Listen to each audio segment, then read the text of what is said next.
रात के करीब 12 बजने वाले थे। मैं और मेरी पत्नी अंकिता एक शादी अटेंड करके आ रहे थे।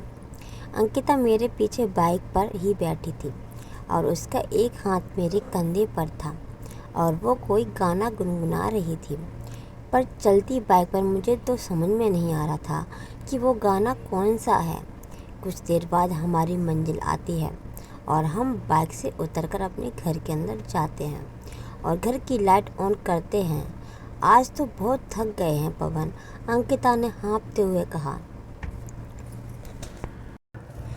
हाँ, आज का दिन ही कुछ ऐसा था। आज का दिन बहुत अजीब था ना? मैंने अंकिता से पूछा।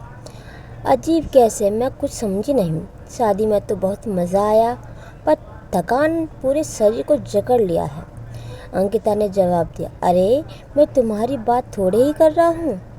तुम्हारी तो ऐश थी। आज कॉलेज के पुराने दोस्तों से मिलकर बहुत अच्छा लगा होगा। हाँ, पर समय के साथ सब बदल चुके हैं। पर राहुल सबसे अलग था, पहले भी और आज भी। जब हम साथ पढ़ते थे तभी वो ऐसा ही था और आज भी इतने दिनों के बाद मिले तो फिर भी उसे कोई चेंज नहीं आया। हाँ, वो तो दिख ही रहा था कि कैसे उसने तुम्हें देखते ही अपनी बाहों में उठा लिया।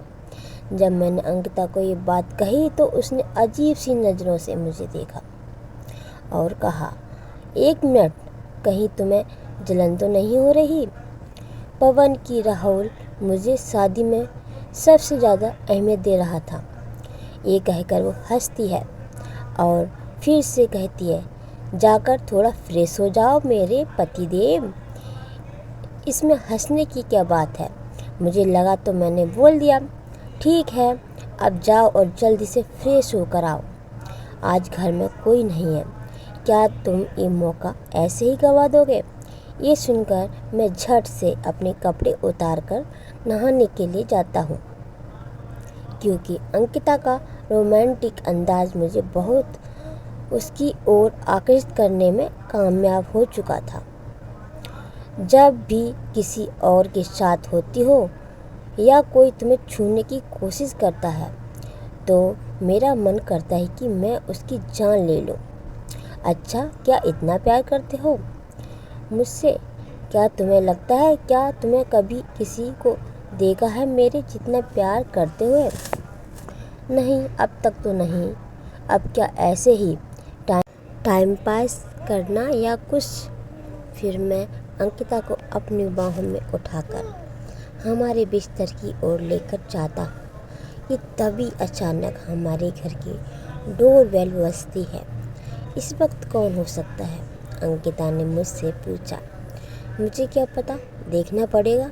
मैं अंकिता को अपनी बाहों से नीचे उतारता हूँ और दरवाज़ा खोलता हूँ और दरवाज़ा खोलते ही मेरे आँखों में तेज़ रोशनी पड़ती है और मेरी आँखें उस तेज़ रोशनी को सहन नहीं कर पाती। मेरी आँखें बंद हो जाती हैं और अचानक से कोई चीज़ मेरे सिर पर आकर टकराती है और मैं बेहोश होकर ज़मीन पर गिर जाता हूँ। आगे की स्टोरी में आप सुनेंगे इस आदमी के साथ आगे आगे क्या होता है जो आप सोच भी नहीं सकते। तो thank you so much for watching and bye bye.